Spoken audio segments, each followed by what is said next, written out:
Olá, tudo bem? O Análise Direta está no ar, o nosso programa de entrevistas que traz informações importantes para o seu dia a dia. Me responde uma coisa, você sabe o que é alienação parental e a sua influência em processos de divórcio? Para tirar essas e outras dúvidas, nós recebemos nos nossos estúdios em São Paulo o Dr. Daniel Oliveira, advogado especialista em direito de família. Não saia daí, o Análise Direta começa agora.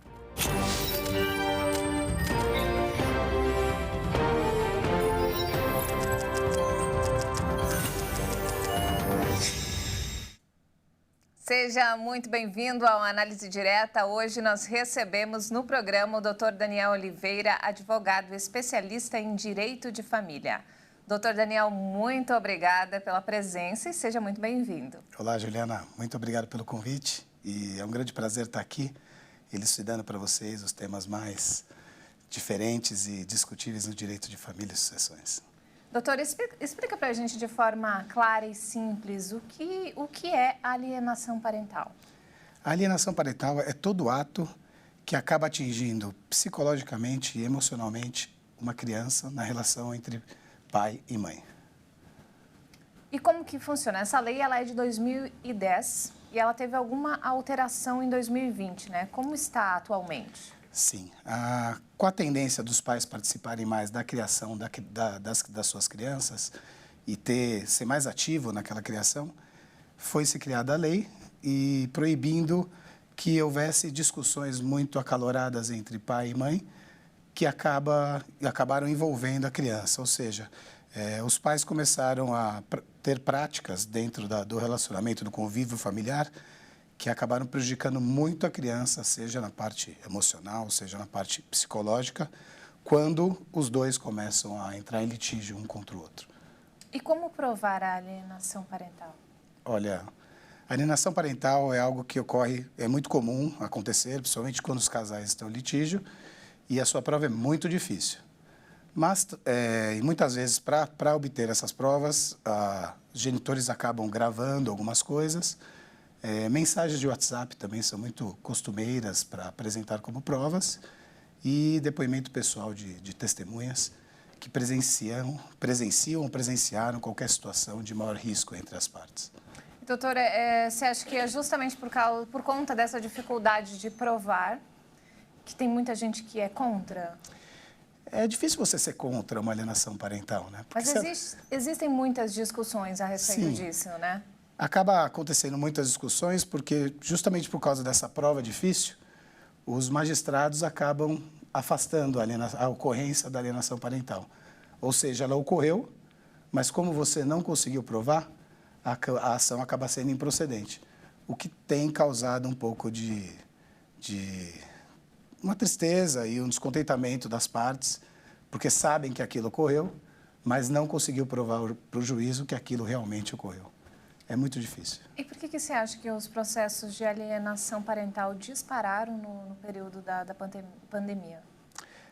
As ações de família são muito complicadas, elas são muito escaláveis. Então, quando você sai da fase de acordo e você vai para a fase do litígio, qualquer coisa que você possa ter para atacar o outro cônjuge, geralmente os advogados de família acabam distribuindo esses tipos de ações. E essas ações não tem como você entrar de uma forma leve, entendeu? Você diz que essas ações de família litigiosas, você tem que entrar de uma forma mais incisiva ou mais forte. E isso acaba atrapalhando um pouco no convívio entre os genitores, até acabando com o relacionamento entre eles, sabe? Mas eu acho que, no fundo, quem mais sofre é a criança. Com certeza. E por isso que no direito de família, nós, os operadores de direito, temos que sempre proteger os interesses da criança. Seja defendendo os genitores, seja como promotor de justiça ou seja como juiz. A menor prova que está existindo uma lesão dos direitos da criança, tem que ser avaliado o caso e tem que ser tomada alguma medida no sentido de impedir essa violência contra a criança. E, por exemplo, existem alguns casos de agressão que a criança fica no meio da situação. Sim. Nesse caso, a criança serve como prova? Olha, A criança só vai servir como prova, depoimento, a partir dos 12, 13 anos que ela pode ser ouvida. Com 16, ela é ouvida direto pelo juiz, normalmente. Antes dos 16, com auxílio do psicólogo, juntamente com o promotor de justiça, sim, ela pode ser ouvida. Mas realmente é um absurdo, né? Você praticar uma violência contra a sua consorte, contra a sua esposa, na frente da criança. É uma violência para ela. E se, por exemplo, já aconteceu, inclusive no mundo dos famosos, dos familiares filmar a criança fazendo um depoimento, falando que presenciou ou não presenciou a agressão, enfim. Isso serve como prova ou isso seria alienação parental? Na minha opinião, esse tipo de prova vai contra aquele que apresenta. Você nunca deve colocar a criança, você não pode sugerir à criança o que ela pode falar. E uma criança de 8 anos é altamente manipulável, por exemplo. Não se pode fazer isso com uma criança e nem ser válida uma prova que ela fala alguma coisa nesse sentido. Porque você pode estar incentivando a criança a agir dessa forma. A criança tem que falar de forma espontânea, se for realmente necessário, com a presença de um psicólogo. Porque ele vai saber a melhor forma de abordar essa criança. Né? Você já pegou algum caso parecido? A gente pega muitos. O que mais te surpreendeu? Que você mais para me para pensar e você fala, nossa, que ponto a pessoa chegou? Eu sou um advogado que tenta sempre focar o caso para terminar num acordo. Porque eu não acredito muito nos litígios familiares. Eu acho que ele destrói a relação de homem e mulher, e inclusive homem, mulher, filhos, o resto da família. Eu não acredito. Eu acho que um bom acordo sempre resolve a situação. Mas eu já vi casos de um brasileiro com uma americana morando aqui, o brasileiro muito bem de vida, 6 filhos, e ele conseguir produzir um laudo contra aquela mulher e impedir aquela mulher de ver o seu filho, dos seus 6 filhos, deixando ela ver os filhos somente dentro de uma instituição psicológica. É óbvio que essa história não deu certo, terminou da maneira pior possível, que não me vem ao caso falar, mas são coisas que acontecem. E você vê que não tem nada a ver com os filhos. Tem tudo a ver com a relação do casal, sabe? Aí tem um impasse ainda maior, né? Porque você está falando de outro país, com leis diferentes. Eu morei 3 anos nos Estados Unidos, por exemplo. A lei lá é totalmente diferente daqui, né? Sim. Aí, justamente, a mãe vem para cá e fica nessa. Por isso que acontece em muitos casos, né? E fica na mão do judiciário sem saber como pode contar. Essa mãe até, inclusive, chegou a fazer protestos na frente do fórum. Aconteceram uma das coisas mais diversas. É um caso até conhecido Fórum aqui no Brasil. Ou lá? Aqui. E depois, no final, teve um desfecho diferente, mas são situações que... E eu cheguei a falar para o juiz, se vocês continuarem impedindo ela de ver as crianças, isso não vai dar certo. Porque essa não é a naturalidade da rotina entre uma mãe e seus filhos, né?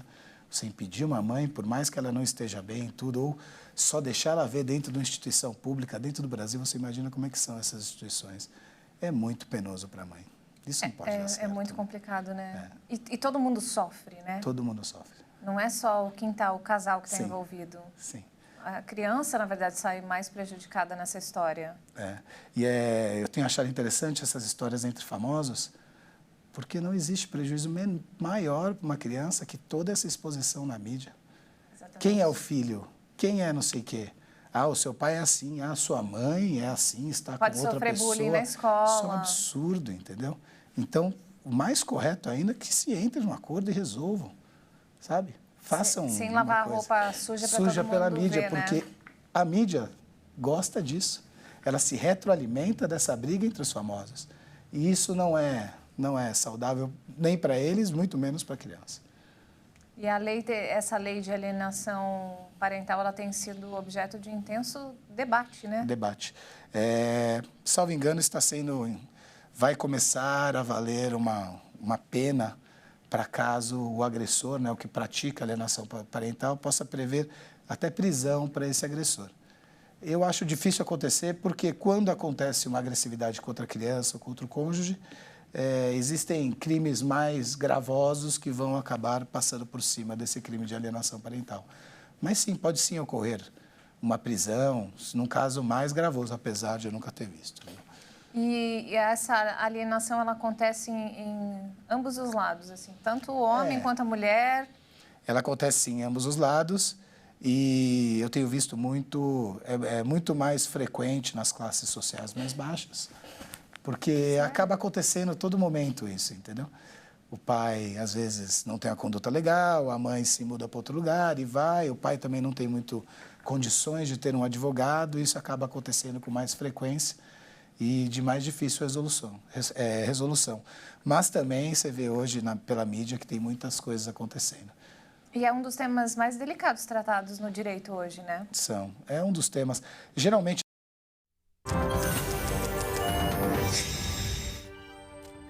E o programa Análise Direta está de volta e hoje nós recebemos o Dr. Daniel Oliveira, advogado especialista em família. Doutor, como identificar que uma criança está sofrendo uma alienação parental? Olha, Juliana, de muitas formas. É lógico, a criança vai começar a dar sinais que isso acontece. Mas a criança, principalmente quando está numa idade quando ela é mais nova, ela acaba fantasiando muitas coisas, a gente nunca tem certeza do que ela está falando, está certo ou está errado. Muitos dos genitores acabam pegando essa situação e já colocando, e começar a debater com o outro o que está acontecendo. Muitas das coisas acontecem mesmo, mas coisas mais específicas, mais densas, sabe, de uma relação, uma problemática muito séria, só pode ser tirada através de um profissional, um psicólogo pediátrico, tal, que pode entender aquilo que ela está passando e através de brincadeiras, através do lúdico, ele vai tirar dela aquilo que precisa saber o que está acontecendo. E quais seriam, assim, os primeiros sinais que pode acender um alerta? Sim. Tanto a mãe ou o pai falar, está acontecendo alguma coisa, vamos ver. Violência física é a criança sempre estar com alguma escoriação ou algum receio, medo, alguma coisa de ficar com o papai, com a mamãe ou com a pessoa que está com o papai ou com a mamãe. No psicológico, a criança vai começar a dar sinais, não vai querer ir para casa, não vai aceitar determinadas condutas do pai, vai relatar, do pai ou da mãe, né, obviamente, vai relatar para o outro o que está acontecendo lá, mas obviamente a gente nunca sabe se aquilo é realmente ou não é. Porque existe o fato também da criança, como tem 2 casas de rotina, ela vai ter 2 rotinas, uma em cada casa. E o fato de ter 2 rotinas, ela sempre vai achar que uma rotina é melhor que a outra, não necessariamente que essa rotina seja para sempre a melhor. Ela vai ficar intercalando dentro daquilo que ela gosta, entendeu? Ou que ela acha mais confortável para ela, ou que ela se sente melhor. Mas não necessariamente é o melhor para ela. Então, é bom analisar essas coisas, mas sempre com um profissional. Quando é mais velho, 15, 16 anos, certamente você pode dar mais ouvidos para ela, apesar de entender que um adolescente nessa idade acaba fazendo só o que ele quer. Então é por isso também que o juiz, ele ouve, né? Os adolescentes, Sim. não as crianças. As crianças ele até pode ouvir se tiver um desenvolvimento intelectual maior, mas não sendo o caso, geralmente não é melhor um psicólogo, porque o juiz pode ouvir aquela criança, mas ele não vai saber se aquilo realmente é realidade ou se a criança está fantasiando. É engraçado, a minha filha tem 6 anos, ela tem 2 amigos imaginários e são presentes na vida dela.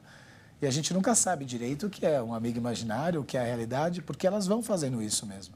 É o lúdico até uma hora que vira uma questão de adolescente mesmo para o mundo real.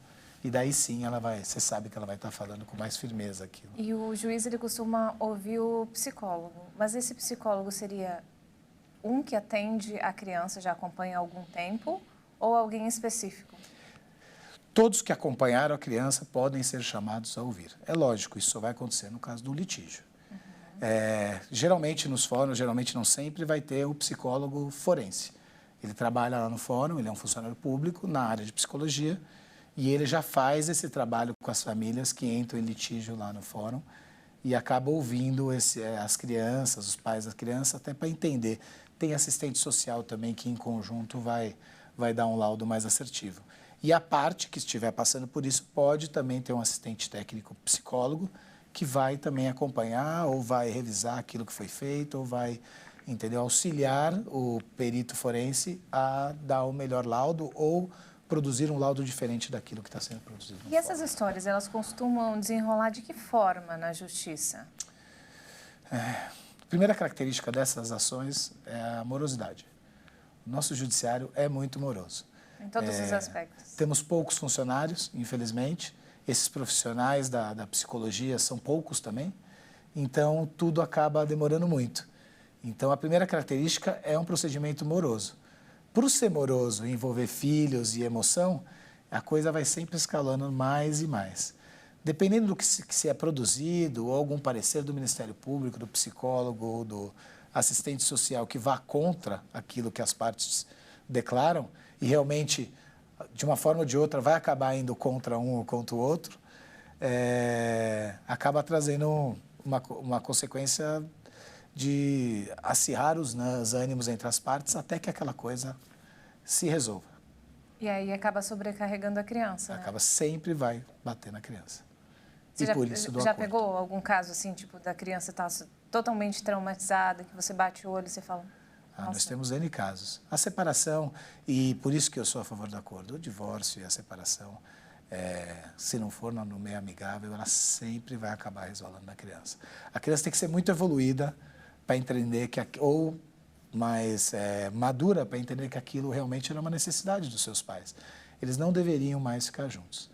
Eu sempre falo, o primeiro discurso nas reuniões que eu faço lá no meu escritório é sempre, divórcio mesmo, você tem certeza do que você está fazendo? Você sabe exatamente o que você vai atravessar? Não existe uma forma de você voltar com a sua esposa e ter uma relação melhor, porque não vai ser fácil tudo aquilo que você vai passar. E se eu vejo que a pessoa está nessa dúvida mesmo, não está firme, eu falo, vai para casa, pensa um pouco, faça uma psicologia, entendeu? Vai atrás de uma ajuda para você antes, para você ter certeza daquilo que você vai fazer. E você já conseguiu reverter algum divórcio? Já, a gente reverte assim, né? Não reverter, fazer a pessoa tentar mais um pouco, sabe? Porque você vê que a pessoa, tem gente que vai, não, é isso, não dá mais, não aguento mais. E daí você... E tem gente que vai no impulso. Teve uma briguinha, uma discussão. E tem gente que já ontem. está numa carga nos últimos tempos, a mulher acabou de ter neném, aquela fase complicada. Geralmente, o que mais vem lá é desse jeito. Fala, gente, você tem uma filha tão pequena, tão linda, tal, espera um pouco, vai passar essa fase. Experiência própria, sabe? A gente sabe o que a gente pode enfrentar aí na frente e, às vezes, não é a separação a melhor solução. Peguem os casais, se juntem, vai tentar fazer coisas que vocês não fizeram para evitar esse momento. É muito doloroso, sabe? Que muitas pessoas elas procuram um relacionamento perfeito, mas a gente sabe que não existe não isso, existe. né? Mas não existe conto de fadas. Mas a gente tem que ser resiliente naquilo que a gente escolheu para a gente, né? É óbvio, nada é para sempre, que bom que fosse, mas se a gente escolheu aquilo, se a gente tem filhos em comum, se a gente tem uma vida em comum, a gente tem que se esforçar para manter aquilo. Essa é a minha opinião. Mas hoje em dia as pessoas elas estão meio que descartáveis, né? Tá mais fácil, né? Tá mais, é melhor você sempre pensar em você. E quando tem criança no meio também tem que pensar muito mais. Muito mais, porque tudo vai ficar mais difícil. Os cuidados com a criança, as despesas vão aumentar, porque não é mais uma casa, até a solidão de uma parte ou outra, de ficar sem seu filho, de esse arrependimento, de não ficar com a pessoa que ele gostava tanto, é tudo muito difícil. E acaba indo tudo para o processo.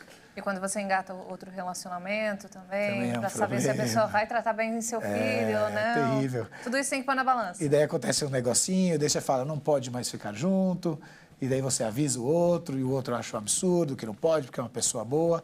Então, tudo vira motivo e a coisa dificilmente se acerta, sabe? E muitas vezes a alienação parental ela acontece também por ciúmes, né? De uma das partes. Ciúmes, por raiva, os piores sentimentos que o ser humano pode ter, é por isso que acontecem as alienações. E imagina você ter uma raiva numa pessoa e você transmitir para um ser tão pequeno, mas você não consegue enxergar que você está transmitindo para ele, porque você está cego de problemas com o outro e não com o pequeno, mas vai bater nele.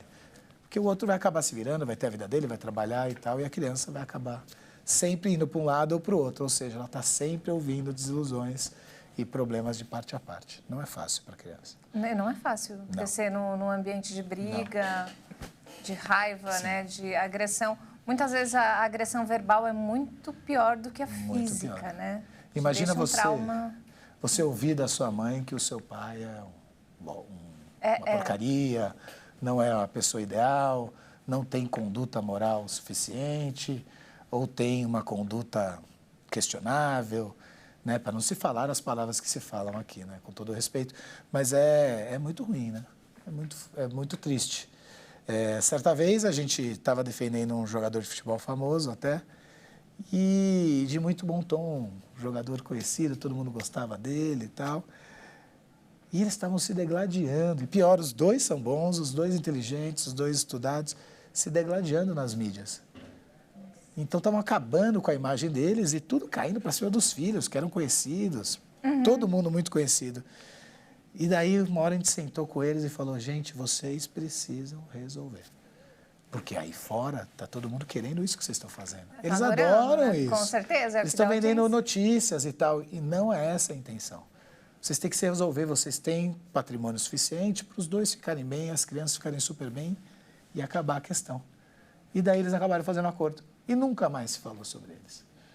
Hoje só se fala outras notícias, não se falam de problemas entre eles e nada. Então, são coisas que é importante, algumas atitudes dos operadores do direito, até do magistrado também. Saber conduzir essas propor situações, audiências de conciliação, mediação, sabe, entre as partes, para que a coisa acabe bem.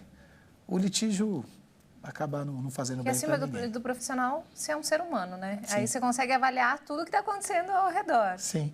Até para nós, advogados, o litígio, em certo ponto, não vale a pena. Porque se você cobra muito mais, é muito mais caro um processo litigioso, mas o desgaste para nós também, porque a ação de direito de família, quando é litigiosa, ela acaba se desmembrando em várias ações. Então, traz uma carga de trabalho também para o operador do direito, que é muito grande também. E tem toda a carga emocional da cliente, porque nós não só lidamos com o jurídico, mas também lidamos com o lado emocional da cliente. Então, todo dia tem uma novidade. Eu não sei até que certo ponto vale a pena também para o advogado. Exatamente, é uma carga muito pesada. Muito pesado, e eu acho que, além de tudo, o cliente ou a cliente, eles buscam um advogado, mas um terapeuta também, né? Terapeuta. Eles querem desabafar tudo o que está acontecendo. Isso quando a gente não vira um homem de fronte de um exército, entendeu? É nós que Linha de vamos, frente da linha de guerra. frente. E daí quando você fala que você conseguiu uma vitória, nossa, a grande vitória é ter feito alguma coisa que causou um mal-estar para o outro. E então não é Não é o melhor caminho, né? caminho. Fora que é muito demorado também. Com certeza, existem outras alternativas. Existem. A mediação é a melhor delas, resolve rápido e o acordo também acaba barateando muito a questão.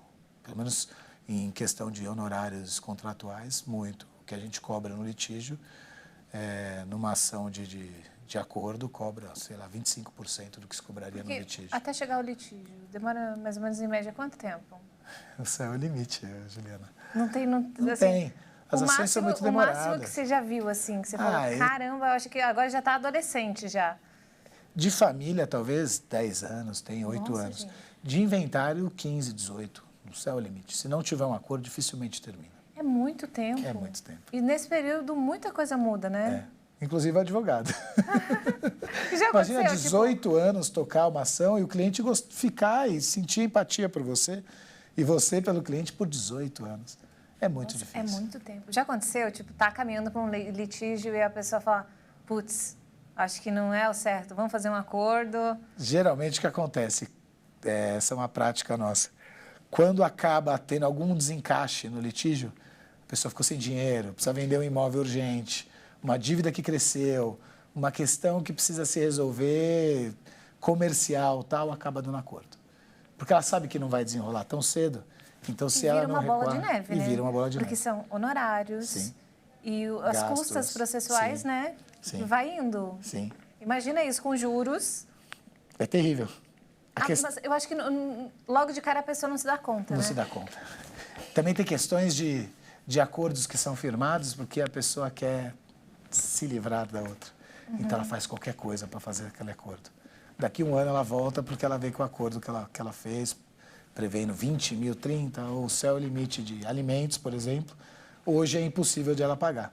Só que ela não sabe que esse processo de revisional de alimentos vai demorar 5, 6 anos. Nossa, porque ninguém vai abrir mão, entendeu? Já recebe os alimentos, você vai abrir mão do que você já recebe. Então, o mais importante de direito de família é falar, sempre que você tiver um problema, é bom você consultar um advogado especializado. Porque só ele vai dar a melhor solução no seu caso, em matéria de direito de família. As outras matérias eu deixo para os outros advogados. Mas nessa é muito importante, para dar um melhor aconselhamento, para mostrar o que é um litígio para a pessoa, para mostrar tudo que ela vai passar antes de ela tomar a decisão, que pode mudar a vida dela. Isso é importante. E daqui a pouco a gente continua o nosso bate-papo. Não saia daí, uma análise direta volta em instantes.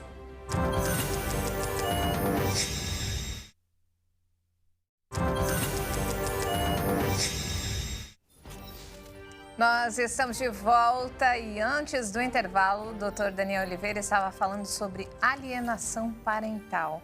Doutor, é sempre importante tentar uma conciliação, né? Sim, eu acho importante uma conciliação tanto para o casal talvez voltar ou para sair um acordo que seja eficiente e de fácil cumprimento para as duas partes. E você tem algum caso que as pessoas brigaram e lá na frente fizeram as pazes? Acho que o caso mais interessante meu foi até lá na região da Zona Norte, do Fórum de Santana.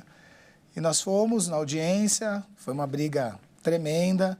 O advogado se sentiu muito incomodado na minha atuação e eu também não gostei muito da dele. Então, os advogados não estavam muito bem. E as partes também estavam numa questão muito de briga. Estava muito acirrado o litígio entre eles. No final, a questão ficava na diferença de 100, 200 reais os alimentos, acabou dando acordo. O advogado foi muito ríspido comigo depois da audiência e as partes quase não se olharam. O pai da menina, por sinal, chegou para mim e falou assim: doutor, eu fiquei muito feliz porque um advogado como você, todo bem trajado, tal, vai causar uns ciúmes na outra parte. Eu também não gosto dele, ainda bem que ela está se separando. E um belo dia eu entrei no Instagram, 3 anos depois, estava essa minha ex-cliente com ele novamente. Então, você vê, depois de um litígio desse tamanho, os dois conseguiram se alinhar e que bom, eu fiquei tão feliz de ver os dois juntos. É muito gratificante para a gente ver que mesmo depois do litígio é possível a reconciliação de um casal. Esse é sempre o melhor caminho. Com certeza, a gente tentar a reconciliação sempre, porque é muito difícil também a gente, depois de tanto tempo, ficar sozinho. Não deve ser fácil. É desgastante para todas as partes, né? E você indica, por exemplo, terapia de casal? Você acha importante? Eu fortemente indico. Principalmente quando você vê que a situação está saindo um pouco do controle. É lógico, não pode chegar lá no final de tudo, fica mais difícil você ter êxito.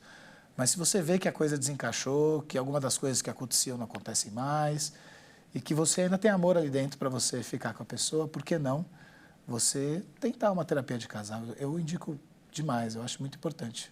Você consegue perceber quando ainda tem amor? Sim, e inclusive pra gente, né? É verdade que amor e ódio, eles andam muito próximos? Muito próximos. Tem gente que se retroalimenta de amor e ódio, né? E daí a coisa começa a acontecer. E é importante também que, além da terapia de casal, nós, pessoas únicas, tenhamos essa terapia nossa individual. É muito importante. Eu não fazia, acabei fazendo, comecei a fazer de uns tempos para cá, e eu me sinto uma pessoa muito melhor. Então, eu indico muito terapia sua, né, particular, para você sempre evoluir. Ser uma pessoa eu acho bacana, tipo, vocês pegam esses casos, vocês acabam aprendendo muita coisa também. Tipo, onde não errar, o que não fazer, que vai acabar dando ruim lá no final. E cada experiência acaba alimentando a gente para a gente poder passar para os nossos clientes o que deve se fazer, o que não pode fazer. Você já sabe o resultado final, né? A gente acaba tendo, é lógico, o direito de família não é eu falo que não é uma ciência exata, não é uma matemática. Cada caso é um caso, sempre tem muitas nuances e também a pessoa que decide, ela vem com uma carga de vida dela, que é o juiz, ela pode influenciar na decisão dela, independente daquilo que é mais comum. Então, se você pega uma ação de alimentos para uma mulher jovem, onde a juíza também é jovem e logo cedo ingressou na carreira pública, para ela pode ser uma questão de falar, pô, essa mulher pode trabalhar, ela não tem que pedir alimentos. Da mesma forma, o que mais acontece, tá? Um juiz homem que teve problema de alimentos com a sua ex-mulher, uma ação de alimentos da mesma forma pode ser uma questão para ele que ele não julgaria como o seu colega na vara ao lado. Então, a experiência da pessoa que julga, a experiência dos advogados sempre vai contar para o resultado final dessa causa. Né? E conta muito, né? Conta demais. Eles acabam se colocando meio que no lugar. E é duro isso, porque você está deixando a decisão sua de um casal que se decidiu casar na mão de um terceiro que não faz ideia quem é a mãe, quem é o pai, quem é o filho. Ele vai pegar no papel, vai analisar tudo aquilo que está ali, tudo que ele estudou, o que ele acha válido, toda a experiência da vida dele para decidir. E é por isso que jamais, ou a gente deve evitar deixar na mão de um terceiro a decisão do casal. A decisão do casal tem que ser do casal. E qual a importância de ter um bom profissional por trás dessas discussões? Ela é total. No direito de família, eu altamente desaconselho ter um advogado. Usar o advogado da empresa, com todo respeito aos advogados da empresa, ou utilizar um amigo que falou que faz ou não vai cobrar. Não, direito de família você precisa de um advogado especializado, porque existem diversas nuances que hoje você acorda e parece bem, daqui a 1, 2, 3 anos você vai ver lá para trás e vai falar assim, nossa, eu nunca deveria ter feito isso. E para mudar aquilo que foi feito é muito difícil. Então a gente tem que tomar decisões assertivas 100% no direito de família e não cabe um advogado inexperiente ou que não está muito ligado às questões de direito de família atue. É muito difícil reverter, né? Foi o que você comentou no bloco anterior. Por exemplo, você fixa uma pensão de valor X, o seu estilo de vida muda, a sua renda pode cair. Sim. E para você reverter aquilo é bem complicado. Difícil. Como, às vezes, por inexperiência do profissional que acolhe aquela pessoa, pode ser que se fixe um alimento que naquela época pode ser um valor bom, mas não se coloca em caso de desemprego, o que pode acontecer. Ou se vai cair direto na fonte, esse valor vai ser retirado direto da fonte do genitor ou da genitora. São questões bem específicas que, se você não tiver muito contato com elas, você pode fixar uma coisa que amanhã seja difícil de cumprir ou até impossível. E no caso de alimentos, da prisão. Fixar, mas tendo esses, se a pessoa perdeu o emprego, pode mudar. Pode mudar. Tudo você pode colocar no termo, por ser um acordo, depende da aceitação do outro. Mas sim, tudo você pode colocar, descontar diretamente em folha, ou a pessoa pagar direto as despesas, virar o responsável financeiro. São diversos arranjos que a gente coloca para que a coisa vá bem. E tem mulheres também que pagam pensão, né? Não tem é mulheres só que pagam pensão, lógico. Exclusivo a No homens. mundo plural hoje, e a mulher cada vez mais inserida no mercado de trabalho, em cargos de alto escalão, é cada vez mais comum a mulher pagar alimentos e muitas deixar a guarda com o marido porque ela não consegue ficar com a criança por conta de trabalho, as questões profissionais dela. E qual é a aceitação da mulher? Assim, é tranquilo ou ainda existe uma certa... A gente, como não é tão comum, acontece bastante, mas ainda não é tão comum a guarda do pai e a mãe trabalha. Mas eu acho que hoje a mulher, com o empoderamento todo dela, ela consegue lidar com isso tranquilo.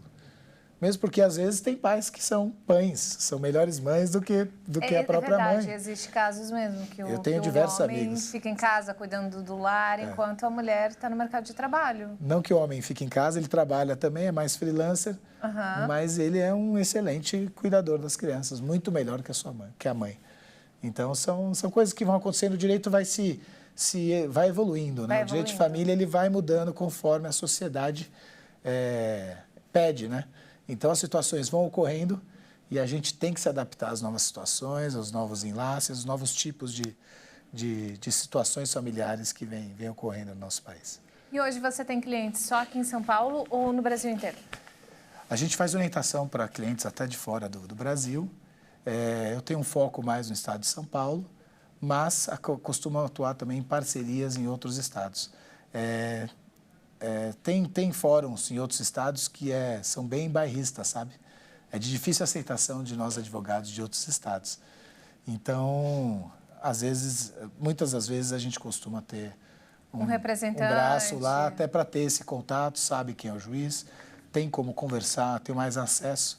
A gente, às vezes, chega a alguns tribunais e é difícil... Principalmente em cidade pequena, né? Cidade pequena. Todo mundo se conhece? E estados que têm um pouco de rivalidade também, às vezes, costuma acontecer. Aí você prefere pegar um representante. Daí pega um representante lá, até porque não ficaria chateado com alguma atitude, como às vezes eu vou e acabo tomando umas que eu não estou muito acostumado, entendeu? E daí dizem que tem muito bairrismo, né, nos outros estados e tal. Então, sempre tem alguém para ajudar a gente, não. Se você pudesse dar uma dica para quem se identificou com tudo que nós falamos até agora, o que você falaria? Quem está vivendo uma situação parecida? Gente, eu sou sempre pela perpetuação da família. Eu acho importante a gente fazer de tudo para manter a família unida. Então, a gente tem que tentar de tudo. Chegando ao fim, vendo que não tem mais solução, que realmente a coisa é se separar, que eu faça da maneira mais inteligente possível. Sentar com a pessoa que você sempre conversou, sempre teve bom tom, independente do que aconteceu para que chegasse nesse resultado, converse com ela, tenha uma decisão conjunta para que os dois saiam dessa relação tranquilo e que isso não transborde para os seus filhos ou para a relação deles para o resto da vida. Se eles são pais, são mães, essa relação deles é para sempre, independente do laço de matrimonial que os une. Eles vão ser praticamente irmãos que vão ter que cuidar dessa criança e desse adolescente. Então, a gente tem que tentar evitar os conflitos e tentar resolver a coisa da melhor forma possível. Essa é a melhor dica que eu faço. Sempre acompanhado de uma boa psicologia que vai ajudar a gente a lidar com essas coisas tão difíceis da nossa vida. E, doutor Daniel, para quem está precisando de advogado, você quer deixar seu contato? Sim. Quem tiver interesse no Instagram, a gente costuma dialogar e debater sobre diversos conteúdos de direito de família e sucessões. Então, gostaria de deixar aqui o link, é o Dr. Daniel Mota Oliveira, e é a minha página do Instagram. Quem tiver interesse por conteúdos, tem vários conteúdos lá, tem coisas muito interessantes. Essa semana mesmo, nós falamos num participante de um reality show aí, que a mulher pediu a separação. E pela televisão, e ele está confinado, e daí tem todos os seguidores que ela ganhou. Então, são questões muito interessantes que eu dou a minha visão sobre o tema. Muito obrigada, doutor Daniel. Foi uma aula, nós aprendemos muito, tanto eu quanto o público, e volte sempre. Obrigado. Foi uma honra estar aqui, Juliana, com vocês, nessa emissora muito bonita, muito legal o estúdio. Muito obrigado por dar essa oportunidade, esse espaço para mim. Muito obrigada, sucesso. Obrigado, tchau, tchau. E o Análise Direta fica por aqui, continue ligado na nossa programação, porque aqui você sempre tem um especialista renomado tirando todas as suas dúvidas sobre assuntos importantes que fazem parte do nosso dia a dia. Muito obrigada pela companhia, até a próxima.